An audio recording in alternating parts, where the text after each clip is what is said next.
नमस्कार मित्रों, आइए हम रुख करते हैं विष्णु सरकार कैबिनेट बैठक में हुई धान खरीदी संबंधी अहम प्रस्ताव पर। छत्तीसगढ़ सरकार ने किसानों के हित में एक बड़ा फैसला लिया है।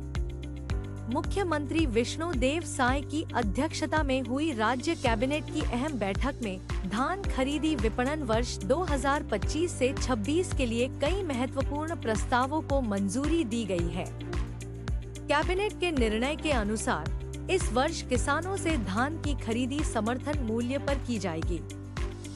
राज्य के 25 लाख से अधिक किसान इस योजना से लाभान्वित होंगे। सरकार ने धान का समर्थन मूल्य 3,100 रुपए प्रति क्विंटल तय किया है और प्रति एकड़ 21 क्विंटल धान की खरीदी की जाएगी। धान खरीदी की अवधि 15 नवंबर 2025 से 31 जनवरी 2026 तक निर्धारित की गई है। इस बैठक में धान खरीदी की पारदर्शिता और सुचारू संचालन को लेकर कई अहम कदम उठाए गए हैं।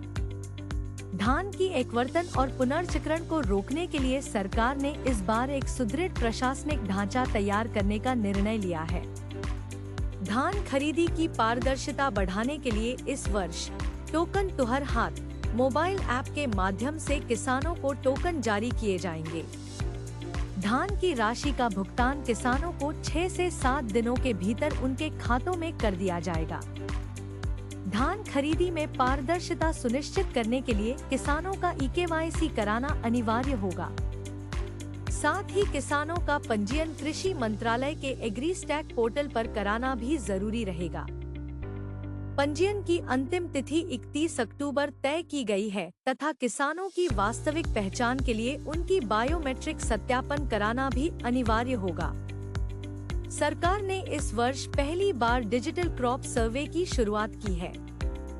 लगभग 23 लाख हेक्टेयर रकबे में यह सर्वे किया जा रहा है, जिसमें 20,000 ग्राम पंचायतों का डाटा डिजिटल और मैनुअल गिरदावरी के माध्यम से अपडेट किया जाएगा। धान खरीदी के लिए इस साल 2,739 केंद्रों की व्यवस्था की गई है। इन केंद्रों पर समितियों को सभी आवश्यक सुविधाएं मुहैया कराने के निर्देश दिए गए हैं। सरकार ने समितियों को प्रोत्साहन देने के लिए शून्य सुखद आने पर 5 रुपए प्रति क्विंटल की अतिरिक्त राशि देने का निर्णय भी लिया है। धान खरीदी की बेहतर निगरानी के लिए राज्य स्तर पर integrated command and control system स्थापित किया जा रहा है। मार्कफेड कार्यालय में मुख्य कंट्रोल रूम रहेगा और प्रत्येक जिले में कंट्रोल सेंटर और नोडल अधिकारी नियुक्त किए जाएंगे। धान की रिसाइकलिंग रोकने और बाहरी राज्यों से आवक नियंत्रित करने के लिए जिला स्तर पर विशेष चेकिंग दल बनाए जाएंगे। धान की उठाव और परिवहन व्यवस्था के लिए भी कलेक्टरों को सख्त निर्देश जारी किए गए हैं। सरकार का दावा है कि इस बार धान खरीदी प्रक्रिया पूरी तरह पारदर्शी, डिजिटल और किसान हित में होगी। अब किसानों को उम्मीद है कि समय पर भुगतान और बेहतर व्यवस्था से उनकी मेहनत का पूरा मूल्य उन्हें मिलेगा।